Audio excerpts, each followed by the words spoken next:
বন্ধুরা আমরা সকলেই জানি যে আমাদের সৌরজগতে এই মুহূর্তে 8টি গ্রহ রয়েছে আর এই 8টা গ্রহের মধ্যে নেপচুন হচ্ছে সৌরজগতের সবথেকে শেষের গ্রহ। আর এখন অনেকেই এটা ভাবতে পারে যে যেহেতু নেপচুন একেবারে শেষের গ্রহ তাই হয়তো এটি সবথেকে ঠান্ডা গ্রহ, কিন্তু বন্ধুরা ব্যাপারটা একেবারেই তা নয়। নেপচুনের থেকেও বেশি ঠান্ডা গ্রহ হচ্ছে ইউরেনাস, যেটা হচ্ছে আমাদের সৌরজগতের 7ম নম্বর গ্রহ। আর বন্ধুরা যেমনটা আপনারা অনেকেই জানেন যে ইউরেনাসে হীরের বৃষ্টি হয়, আর ঠিক তেমনি নেপচুনে হীরের বৃষ্টি হয়। আর নেপচুনে কিছু এমন রহস্য এতটাই ভয়ঙ্কর যে যেগুলোকে শুনলে যে কেউ ভয়ে শিউরে উঠবে। তো হ্যাঁ বন্ধুরা, আজকের এই ভিডিওটি নেপচুন গ্রহকে স্টাডি করে বানানো হয়েছে। এই ভিডিওর ভেতরে আমরা নেপচুন সম্পর্কে যতটা সম্ভব জানার চেষ্টা করব এবং সেই সঙ্গে নেপচুনের কিছু অসাধারণ তথ্য আলোচনা করব। তাই ভিডিওটি খুবই ইন্টারেস্টিং হতে চলেছে, তাই একেবারে শেষ পর্যন্ত অবশ্যই দেখবেন। আর আমি হচ্ছে শিবম দাস, আপনাদের সেই শিবম দাস ইউটিউব চ্যানেল, আপনাদের ফ্যামিলি আমাদের ফ্যামিলি। তো চলুন ভিডিওটা স্টার্ট করে ফেলি। বন্ধুরা এটা সেই সময়ের কথা যখন আমাদের সৌরজগতে শুধুমাত্র 7টি গ্রহ ছিল, অর্থাৎ তখন ইউরেনাসই ছিল সৌরজগতের শেষ গ্রহ। কিন্তু তখন বিজ্ঞানীরা একটি অদ্ভুত জিনিস লক্ষ্য করেন। তারা দেখেন যে ইউরেনাস একটি নির্দিষ্ট জায়গায় গিয়ে তার গতিপথে সামান্য গড়বড় করছে। এটাকে দেখে জ্যোতিষবিজ্ঞানীরা চিন্তায় পড়ে যান যে ইউরেনাসই ছিল একমাত্র গ্রহ যেটি নিউটনের তৈরি করা মহাকর্ষের সূত্র পুরোপুরি মানছিল না, আর সেই নির্দিষ্ট জায়গায় গিয়ে তার কক্ষপথ বদলে যাচ্ছিল। এতে করে অনেক বিজ্ঞানী বলতে শুরু করেন যে হয়তো নিউটনের সূত্রই ভুল। কিন্তু একজন বিজ্ঞানী ছিলেন যার নাম ছিল আরবান লে ভেরিয়েন। তিনি দিন রাত ইউরেনাসকে স্টাডি করতে থাকেন। তখন তিনি বুঝতে পেরে যান যে নিউটনের সূত্রে কোনো রকম ভুল নেই, তাহলে ইউরেনাসে এমন অদ্ভুত আচরণের পেছনে নিশ্চয়ই কোনো অন্য রহস্য রয়েছে। তিনি ধারণা করেন যেখানে ইউরেনাস তার গতিপথ বদলায় তাহলে সেখানে অবশ্যই কোনো অদৃশ্য গ্রহ বা বিশাল কোনো নক্ষত্র রয়েছে যার মহাকর্ষণ শক্তির কারণে ইউরেনাস টলমল হচ্ছে। তাই হঠাৎ করে এক রাতে তিনি কাগজ কলম নিয়ে হাতে নিয়ে বসেন কিছু গাণিতিক হিসাব নিকাশ করতে। অনেক সময় ধরে রিসার্চ করার পর যখন তার হিসাব শেষ হয় তখন তিনি ইউরেনাসের পাশে একটি ছোট্ট বিন্দুকে এঁকে বলেন এই জায়গাতে নিশ্চয়ইভাবে কোনো ইউরেনাসের মতো একটি আকারের গ্রহ লুকানো রয়েছে। প্রথমে তার এই তথ্য শুনে অনেকেই মজা করেছিল, কারণ তখন ইউরেনাসের চারপাশে কোনো গ্রহকে দেখা যাচ্ছিল না। কিন্তু পরে যখন টেলিস্কোপ দিয়ে পর্যবেক্ষণ করা হয় তখন দেখা যায় ঠিক সেই বিন্দুতেই এক বিশাল নীল গ্রহ রয়েছে। আর যখন তার ভর ও আকার মাপা হলো তখন দেখা গেল সেটি প্রায় ইউরেনাসেরই সমান। মানে আরবান লে ভেরিয়েনের সেই ক্যালকুলেশন একেবারে সঠিক বের হয়। আর এইভাবে সৌরজগতের 8ম নম্বর গ্রহ আবিষ্কৃত হয় যার নাম রাখা হয় নেপচুন। আর এই নেপচুনের নামকরণ করানো হয়েছে রোমান দেবতা নেপচুনের নামে। এবং বন্ধুরা নেপচুনই একমাত্র গ্রহ যেটিকে কোনো টেলিস্কোপ বা মহাকাশ যান ছাড়াই শুধুমাত্র গাণিতিক হিসাব নিকাশের মাধ্যমে আবিষ্কৃত হয়েছিল। মানে যা শুনতে ভীষণ ইন্টারেস্টিং লাগে, মানে এটি হিসাব নিকাশের মাধ্যমে একটি প্ল্যানেটকে আবিষ্কৃত হয়ে গেল, মানে সত্যি খুবই ইন্টারেস্টিং। তো বন্ধুরা এটা তো আপনারা শুধুমাত্র জানলেন যে নেপচুন কিভাবে আবিষ্কার হয়েছিল, কিন্তু এবার চলুন জেনে নিন নেপচুন আসলে কেমন, এর ভেতরে কি কি রহস্য লুকিয়ে রয়েছে। মানে নেপচুনের ভেতরে কি আদৌ কোনো এলিয়েন বা কোনো জীবজন্তু বসবাস করে? তো চলুন এই ভিডিওতে জেনে নিই। সব থেকে প্রথমে নেপচুন থেকে সূর্যের ডিস্টেন্স। তো তোমাদের বলে দিই নেপচুন সূর্য থেকে 30 অ্যাস্ট্রোনমিক্যাল ইউনিট দূরে অবস্থিত, অর্থাৎ পৃথিবীর তুলনায় সূর্য থেকে প্রায় 30 গুণ বেশি দূরে এবং দূরত্ব প্রায় 5 বিলিয়ন কিলোমিটার। এতটাই দূর যে পৃথিবী থেকে যদি কোনো মহাকাশযানে নেপচুনের দিকে পাঠানো হয় তবে পৃথিবী থেকে নেপচুনে মহাযানের মাধ্যমে যেতে পুরোপুরি সময় লাগবে 12 বছর। অর্থাৎ উদাহরণস্বরূপ ধরুন আপনার বয়স এখন 20 বছর, আপনি যদি নেপচুনে যেতে চান তাহলে আপনি পৃথিবী থেকে নেপচুনে পৌঁছাতে আপনার বয়স হয়ে যাবে 32 বছর। তবে আরো একটি মজার ব্যাপার হলো যে আপনার আরো 12 বছর এক্সট্রা লাগবে, কারণ মানে ফিরে আসতে তো আরো 12 বছর সময় লাগবে, তাহলে আপনার বয়স হয়ে যাবে 44 বছর। মানে সহজ সরল ভাষায় বলতে গেলে পৃথিবী থেকে নেপচুনে যেতে আসতে সময় লাগবে আপনার 24 বছর।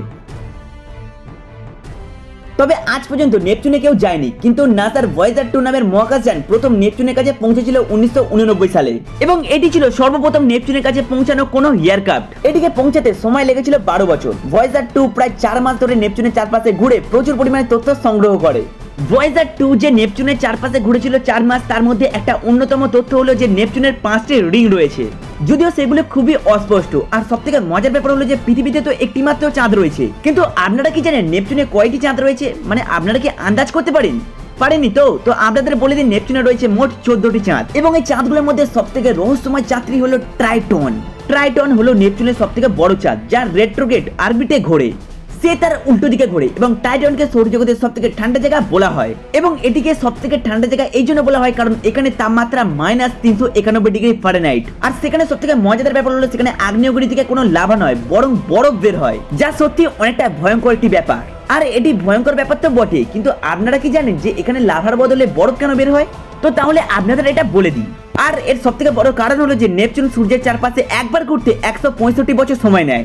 এর মানে হলো সেখানে একটি মাত্র ঋতুর দৈর্ঘ্য প্রায় 41 বছর এবং সূর্য থেকে নেপচুন সবথেকে দূরে অবস্থিত হওয়ার কারণে, মানে এত দূরে থাকার কারণে সেখানে সূর্যের আলো খুব কম পরিমাণে পৌঁছায়। মানে উদাহরণস্বরূপ বলতে গেলে আমাদের পৃথিবীতে সূর্য ডোবার পর যেইটুকু আলো বাঁচে মানে ঠিক ততটাই নেপচুনে দুপুরবেলাতে ততটা আলো থাকে। মানে সব থেকে সহজ সরল ভাষায় বলতে গেলে যে নেপচুনে আলোর মাত্রা একদমই কম। এবার আপনাদের মনে প্রশ্ন হলো যে নেপচুনে কি আমরা কখনো নামতে পারবো? তো উত্তরটা হলো যে না। আর এখানে না নামার দুটি প্রধান কারণ রয়েছে। এক, নেপচুন একটি গ্যাস জায়ান্ট যার কোনো শক্ত পৃষ্ঠ নেই। আর দুই, নেপচুনের সৌরজগতের সব থেকে ভয়ঙ্কর ঝড় হয় যেগুলির গতিবেগ ঘন্টায় 2000 কিলোমিটারেরও বেশি। এবং এখানকার সব থেকে বড় ঝড়ের নাম হলো দ্য গ্রেট ডার্ক স্পট। এটা এতটাই বিশাল যে পুরো পৃথিবীও এর ভেতরে ফিট হয়ে যাবে। এবং নেপচুনে ল্যান্ড করার জন্য একটি প্রপার সার্কেস থাকে। মানে এই হিসাবে ধরো যে আমাদের সোলার সিস্টেমে প্রথম 4টি প্ল্যানেট হলো রক প্ল্যানেট। মানে এমনটা ধরো প্রথমটা মার্সি, দ্বিতীয়টা ভেনাস, তৃতীয়টা আর্থ এবং চতুর্থটা মার্স। তো এখন যদি আমি কথা বলি আমাদের দ্বিতীয় যেটা হলো গ্যাস প্ল্যানেট, তো সেখানে ল্যান্ড করার জন্য আমাদের কোনো প্রপার সার্ফেস হয় না। এই প্ল্যানেট হয়তো কোনো খতরনাক গ্যাস দিয়ে তৈরি অথবা জল অথবা হাওয়া দিয়ে তৈরি। আর এটা আপনাদের বলে দিই যে আমাদের সৌরজগতের লাস্টে 4টি প্ল্যানেট যে রয়েছে সেটি হলো আমাদের গ্যাস প্ল্যানেট। মানে প্রথম জুপিটার, দ্বিতীয় স্যাটার্ন, তৃতীয় ইউরেনাস এন্ড চতুর্থ নেপচুন। আর ইতিহাসে বা বর্তমানে এখনো পর্যন্ত কোনো গ্যাস প্ল্যানেটে কোনো এয়ারক্রাফট বা কোনো মানুষ এখনো পর্যন্ত ল্যান্ড করতে পারেনি। আর এখন যদি আমি কথা বলি নেপচুনের সম্পর্কে, তো নেপচুন হলো সৌরজগতের সবথেকে ছোট গ্যাস প্ল্যানেট। আর সেই কারণে সেখানের অ্যাটমসফিয়ার বাকি সমস্ত গ্যাস প্ল্যানেটের থেকে একটু ঘন হয়। আর নেপচুনে ল্যান্ড করার জন্য কোনো প্রপার সার্ফেস হয় না, কারণ এটি জল এবং বরফ দিয়ে তৈরি, যার গভীরতা হয়তো 17,500 কিলোমিটার হতে পারে। আর এই 17,500 কিলোমিটারকে যদি আমরা উদাহরণস্বরূপ কম্পারিজন হিসাবে আমরা প্যাসিফিক ওশানের সঙ্গে করি, তো আপনাদের বলে দিই আমাদের প্যাসিফিক ওশান 11,022 কিলোমিটার গভীরতা। অর্থাৎ নেপচুনের ওশেন্স আমাদের পৃথিবীর সব থেকে গভীরতা ওশেন্সের থেকে প্রায় 1000 কিলোমিটার গভীর। মানে যেটাকে আমরা কল্পনা করা মানে একদম বাইরে। এবং এখানে আরো একটি ইন্টারেস্টিং ব্যাপার হচ্ছে এখানে যত গভীরে আপনি যেতে থাকবেন ততই টেম্পারেচার ইনক্রিজ হতে লাগবে। অর্থাৎ উদাহরণস্বরূপ যদি বলা যায় তাহলে নেপচুনের গভীরতার টেম্পারেচার 51,000 ডিগ্রি সেলসিয়াস। এবং এই টেম্পারেচারের কম্পারিজন আমরা শুধুমাত্র সূর্যের সাথে করতে পারি। অর্থাৎ নেপচুন উপর থেকে যতটা ঠান্ডা মনে হয় ভেতর থেকে ততটাই গরম। আর এটা তো শুধুমাত্র অল্প অল্প তথ্য, কারণ নেপচুনের ভেতরে কেউ এখনো প্রবেশ করেনি, শুধুমাত্র ওপর থেকে এক্সপ্লোর করা হয়েছে এবং তার তথ্য বার করা হয়েছে। কে জানে এর ভিতরে আরো কোনো গভীর রহস্য লুকিয়ে রয়েছে। আর এটা তো বন্ধুরা আমরা শুধুমাত্র প্রথম পয়েন্টটাকে এক্সপ্লেন করছিলাম, এখনো তো আমাদের দ্বিতীয় পয়েন্ট বাকি রয়েছে। আর দ্বিতীয় পয়েন্টে আরো একবার আপনাদের মনে করে দিই যে নেপচুনে আমাদের সোলার সিস্টেমে সবথেকে বড় ঝড় আছে, যার স্পিড আনুমানিক 2000 কিলোমিটার পার হাওয়ার। মানে যেটাকে যদি আমাদের পৃথিবীর সঙ্গে কম্পেয়ার করানো হয় তাহলে আমাদের পৃথিবী যেটা সবথেকে সর্বোচ্চ যেটা রেকর্ড করানো হয়েছে ঝড়ের স্পিড, সেটি থেকে এটির স্পিড প্রায় 5 গুণ বেশি। যেমনটা আপনারা জানেন যে জুপিটারে দ্য গ্রেট রেড স্পট রয়েছে, তেমনি নেপচুনেও একটি স্পট রয়েছে যার নাম হলো দ্য গ্রেট ডার্ক স্পট। আর গবেষকদের মতে দ্য গ্রেট ডার্ক স্পট হলো নেপচুনে চলা সবথেকে বড় ঝড়, যা স্পট আজ পর্যন্ত রেকর্ড করা সবথেকে বেশি ঝড়ের স্পিডের মধ্যে একটি। আর এই স্পট অর্থাৎ দ্য গ্রেট ডার্ক স্পট এটা কোনো যেমন তেমন ডার্ক স্পট নয়। যদি আপনাদের একটি উদাহরণস্বরূপ বলি তাহলে এর ভিতরে আমাদের পৃথিবী পুরোপুরি চলে যাবে, তাহলে এরপরে আমাদের 2 নম্বর পয়েন্টও ক্লিয়ার। তাহলে বন্ধুরা আমাদের প্রথম পয়েন্ট ছিল যে নেপচুন হলো একটি গ্যাস প্ল্যানেট এবং দ্বিতীয় হলো যে নেপচুনে আমাদের সৌরজগতের সবথেকে বড় ঝড় হয়। আর এটি হলো মূলত দুটি মেন কারণ যার কারণে নেপচুনে আজ পর্যন্ত কোনো এয়ারক্রাফট বা কোনো মানুষ ল্যান্ড করতে পারেনি। আর এখন যদি আপনাদের নেপচুনের আকারের সম্বন্ধে বলি তো নেপচুনের আকার প্রায় ইউরেনাসেরই সমান, তবে নেপচুন ইউরেনাস থেকে সামান্য ছোট। আর এই কারণে এটি হলো সৌরজগতের চতুর্থ বৃহত্তম গ্রহ। আর নেপচুনের চওড়াই আমাদের পৃথিবীর তুলনায় প্রায় 4 গুণ বড়।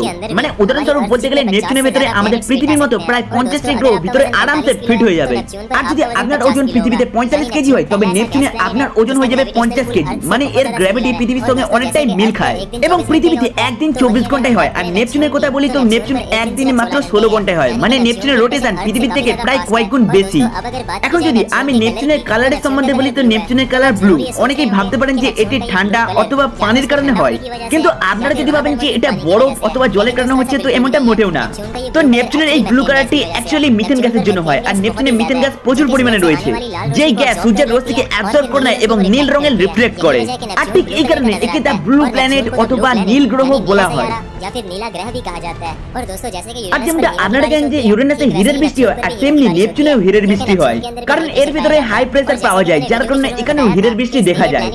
তবে সবথেকে মজার ব্যাপার হলো যে আরবান লে ভেরিয়ার একমাত্র ব্যক্তি ছিলেন না যিনি নেপচুনকে প্রথমবার দেখেছিলেন। তাহলে আপনার মনে প্রশ্ন আসছে যে আরবান লে ভেরিয়ারের আগে তাহলে কে দেখেছিল নেপচুনকে? তাহলে আপনাদের বলেই দিই, নেপচুনকে প্রথমবার দেখেছিলেন আর কেউই নয়, তিনি হলেন টেলিস্কোপের আবিষ্কর্তা গ্যালিলিও গ্যালিলি।